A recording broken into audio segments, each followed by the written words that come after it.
Today I'd like to take you on a journey into my fascination for all things grimdark.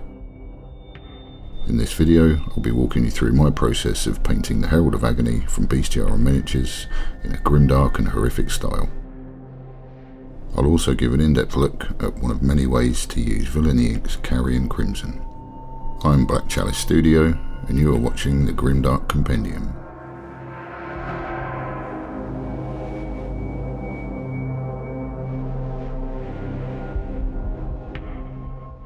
Bestiarum Miniatures make some truly inspired models that are perfect for the grimdark style. We're looking to expand a variety of videos and bring different factions from the worlds of Bestiarum. Today we release the first episode of a brand new series, The Crimson Grove, that comes in a bundle with all sorts of goodies and STLs. Stay tuned until the end of the video to find out more.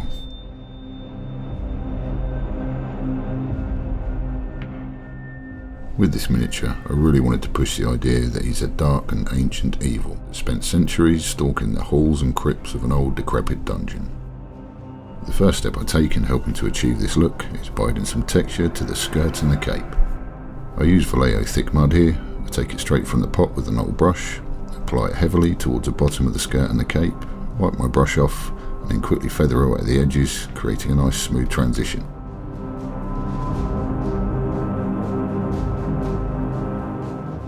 As I work my way around the miniature, I generally tend to build the texture up more heavily towards the ground, where the skirt and the cape would be dragged through filth and mud.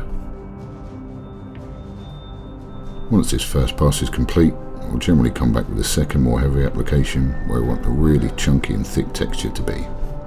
For this final coat here, I go very heavy and I don't really feather it in, I just stipple it on and then we're done.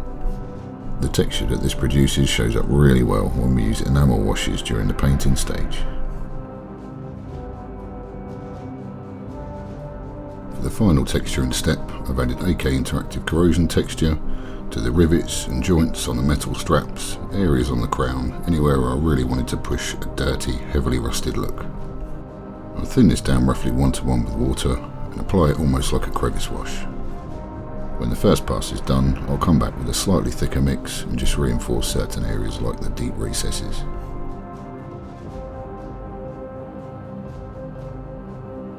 I'll give everything a couple of hours to dry and then we move on to priming. For this, I use Steinel Res Black Primer.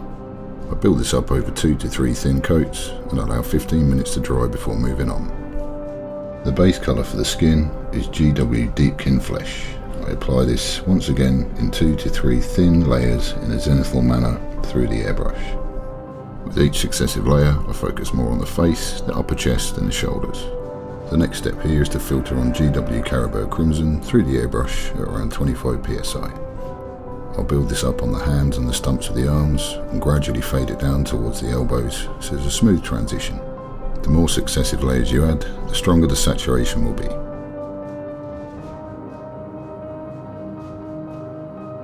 With that step complete, I then moved on to base coat the rest of the miniature.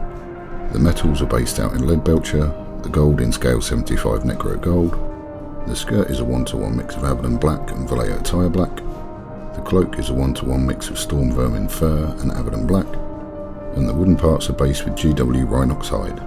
Now we move on to the unifying wash for the skin. For this, I take Villainy Ink Goon's Grime and dilute it 2 part mineral spirits to 1 part grime. Apply this as a controlled wash rather than flooding the whole miniature. I take a lightly loaded brush and coat the entirety of the skin, but steer the wash mainly towards the recesses. My intention here is to use Goon's Grime more like a filter than a general wash, so I thin it quite heavily and apply it lightly. When I've covered all of the skin, I move over to the blow dryer on medium heat just to flush off the spirits in the wash so it looks touch dry.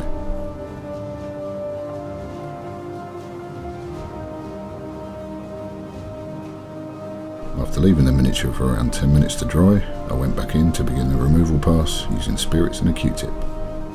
The key thing to remember when removing an enamel wash is to use soft dabbing and tapping motions with the Q-tip. Don't pull or push against the miniature as it's quite an abrasive tool and you can remove the underlying layers of paint. I generally do one light overall removal pass and then I go back for a second, a little more focused, and sometimes a third on areas like the face and the tops of muscles, places where I want the wash to be less pronounced. For any areas you can't reach with a Q-tip, simply switch out to a brush.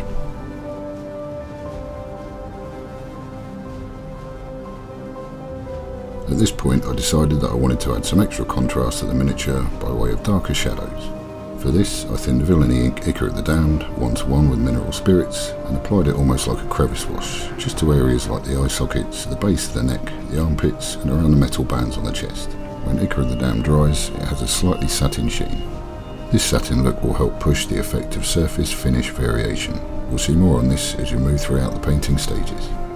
After around 10 minutes, I'll go back in with a Q-tip and some spirits and soften the edges of the Ichor wash just to create a smooth blend.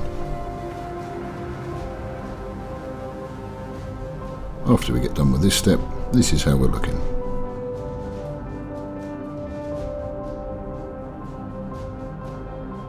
Now I'll talk about one method of using Villainy Ink Carrying Crimson.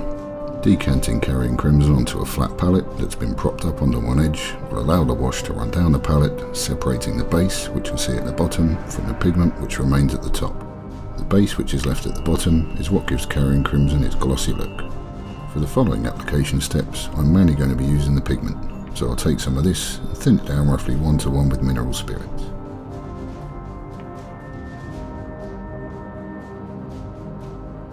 For the initial application here, I take some of this 1:1 mix and apply it to the hands, the feet and the stumps that are attached to the planks of wood. My intention here is to make it look like his hands have been plunged into either a dead body or a cauldron of blood or something equally grim. I apply this deliberately and directly just to the areas that I want to look bloody.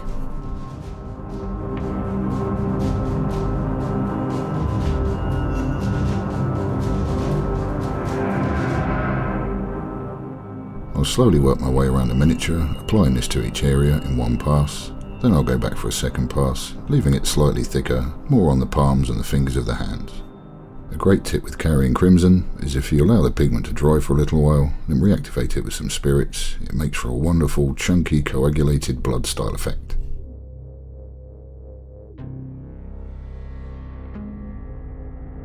I give these areas around 5 minutes to dry, then come back in with a Q-tip, lightly dampen with spirits, and begin the removal and blending pass. My aim here is to create a smooth blend between the areas of Carrying Crimson and the surrounding flesh. Take your time here and work back and forth, switch out to a brush if needs be, just make sure everything has a nice smooth transition.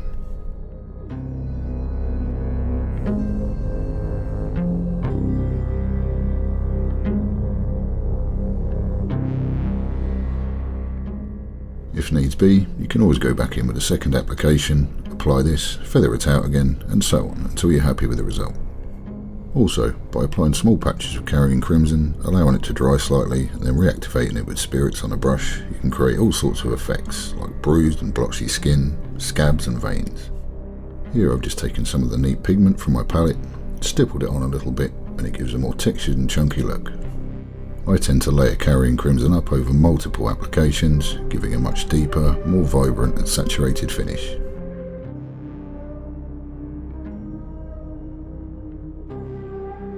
Villainy Ink, and in particular Carrying Crimson, are also excellent for creating glazes. Here I took equal parts of the base and the pigment, thinned it around 50-50 with mineral spirits, and applied it as a light glaze around the base of the neck, to the eye sockets, around the metal bands, anywhere else that I really wanted to show irritated skin. Because this mix has more base in it, it will dry with more of a glossy finish, adding another layer to our surface finish variation, and contrasting the satin shadows that we added earlier. After briefly drying off the glaze with the blow dryer, I went back in with a Q-tip slightly dampened with mineral spirits and just softened off the edges. I also went back to a couple of selective areas and just added another layer of glazing. This will raise the saturation even more.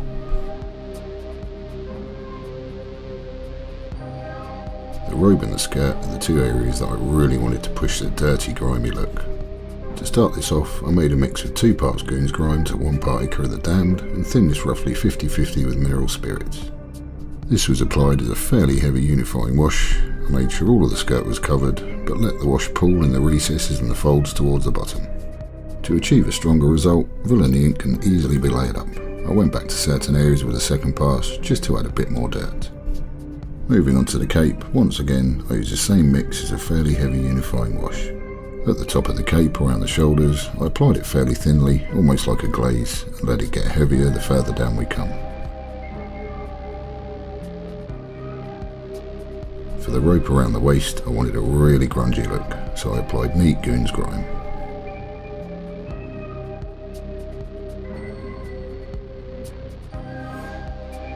Now the skirt and the cape have had a little while to dry, I come back in with neat goon's grime and neat Ichor of the Damned and stipple it on in random patches.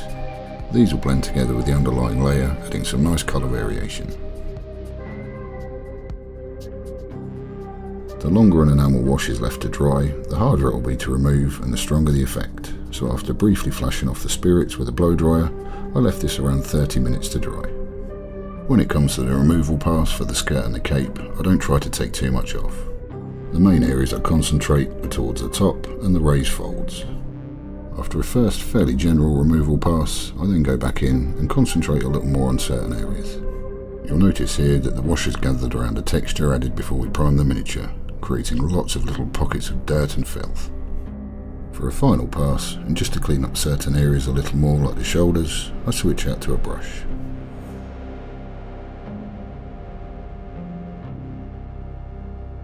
Because I want the rope around the waist to look so filthy, I just do a very quick and light removal pass with a Q-tip and spirits.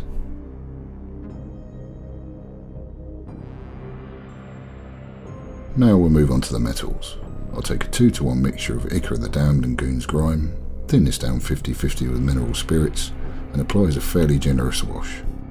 I concentrate this wash around the rivets, the joints, where the top and the bottom parts of the crown meet, and around the cuffs on the planks.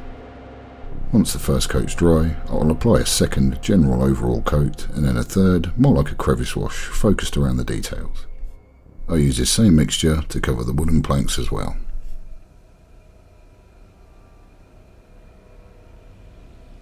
In the same way I treated the fabrics, I'll give this a quick blow dry to flash off the spirits and leave it around 20 minutes to dry.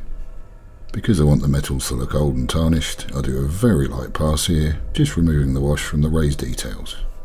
We'll reinforce the age and tarnish feel shortly when we come to the rust step.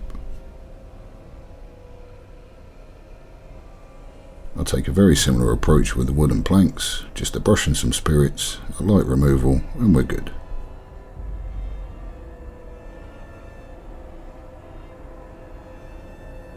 We're now going to move on to adding some more contrast to the miniature by adding some sparse highlights. For most applications, my chosen method of highlighting is stippling. This gives a varied, fairly random and weathered finish, which is ideal for the Grimdark style. Starting with the skirt, I take the original base colour, thin it down roughly 2 parts water to 1 part paint, load my brush up and touch it against an old cloth to slightly deload the bristles. With that done, I'll begin gently stippling the highlights on, starting towards the top of the skirt and working my way downwards. These applications are fairly translucent, so you'll need multiple passes to bring up the opacity. To push the highlights slightly further, I add a touch of Vallejo grey blue to the base colour and go back in for a second pass. The cape is treated in the same manner as the skirt. We go back in with the base colour, apply a few highlights, add a touch of Vallejo grey blue and go back in just to pick out a certain few areas.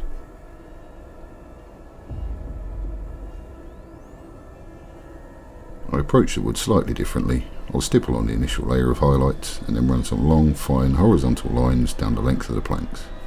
The first layers are with the base coat once again, then I'll add a touch of Vallejo leather brown just to reinforce certain areas.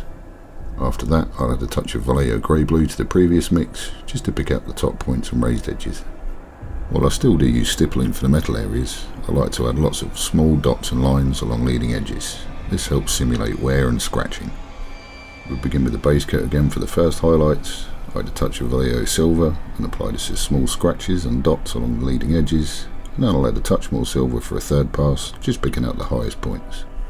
Our final highlights are going to be on the gold, so we start with the base colour, stipple this on in a blotchy and random manner towards the upper edges, add a touch of Vallejo silver for some small marks and lines, and a final stage by adding a touch more silver. In these following stages we're really going to push that grimdark look, adding grime, filth, rust and decay. First of all we'll tackle the rust. This is a fairly simple application using dirty down rust. For the initial pass I'll thin it roughly 1-to-1 with water and apply it like a crevice wash, around the prominent details like rivets, clasps and joints. When we introduce water to Dirty Down, it dries with a lighter, more yellowish tone, so I'll apply some of this watered down mix, then go back with some neat from the pot and just hit the areas that want a really old, orange, crusty looking rust. We can go back in and manipulate Dirty Down almost like an enamel wash. Get a Q-tip dampened with water, go back in and gently remove it from the raised areas and anywhere we don't want it to be.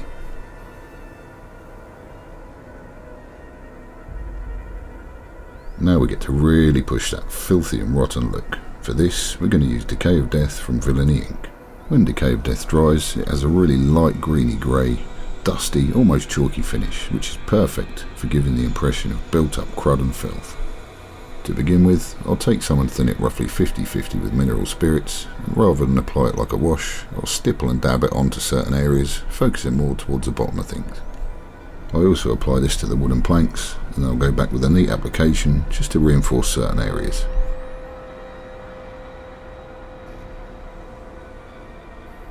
I'll go straight to blow drying here, and you'll see almost instantly that as the wash dries it takes on this greenish grey powdery effect. We can come back here with a brush and some spirits just to modify the effect slightly. My main concern here is just to tidy things up a little bit, so I'll feather away any hard edges where the wash is dried and remove a little more of the wash from the tops of the folds in the skirt and the cape.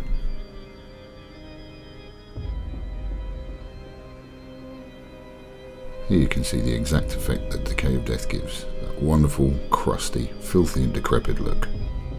When the skirt and the cape are dry, they will have an intentional dead matte finish, which adds another layer to our surface finish variation. Now we move on to the final step for the skin. For this, I use Abtalung 502 light flesh tone. I want the skin here to have a really nasty, pale, sickly and otherworldly look. I take some of the light flesh tone on a dry brush and work off 99% of the pigment on an old piece of cloth. The key thing to remember here is to have a very lightly loaded brush. We want to apply multiple, thin, translucent layers. Concentrate these successive layers of dry brushing over prominent areas of the skin, such as the face, the shoulders and the top of the chest. When you think you've applied enough layers, we then move on to a soft, clean and dry brush and feather over the areas we've just applied the light flesh tone.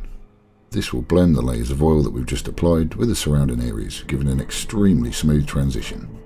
Dry brushing with oil paints is a totally different ballgame to dry brushing with acrylics. The finish is infinitely smoother. If you get any of the light flesh tone dry brush on the surrounding areas, just take a brush and some clean spirits and gently wipe it away.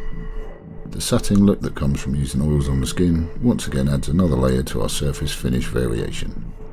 To push those blood effects we established earlier just one stage higher, we go back in with some Vallejo coagulated blood. I thin this down roughly 50-50 with water and apply it to one area at a time, for example here around the clasp on the chest. I treat this kind of like a crevice wash, and as soon as I've applied it I come back with a clean brush and some water and feather away at the edges. This is applied to the hands, the feet, around the clasps, the base of the neck, the eye sockets, basically anywhere that I really want that full gloss blood effect.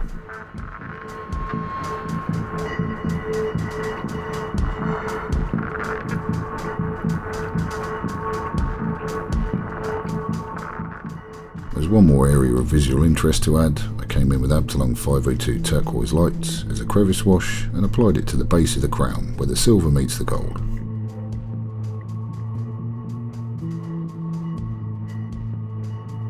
To create some final contrast against the dead matte fabrics and the glossy blood, I painted the entirety of the hair with satin varnish.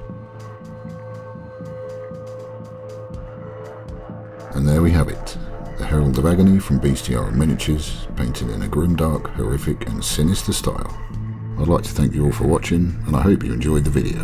Check out the Grimdark Compendium for many more like it, including in-depth looks at all of the techniques we've discussed today. If you head on over there now, the first chapter of the Crimson Grove, entitled The Crimson Tree, has just been released. In collaboration with Bestiarum Miniatures, we have created a unique bundle, containing the episodes for download as they come weekly, STL files of the miniatures, a unique soundtrack composed by Zach Cascagoon Miniatures, and optionally a starter set of Villainy Ink enamels, which are used extensively in this series to their full potential. I wish you a good week, keep it grim, and I'll see you next time.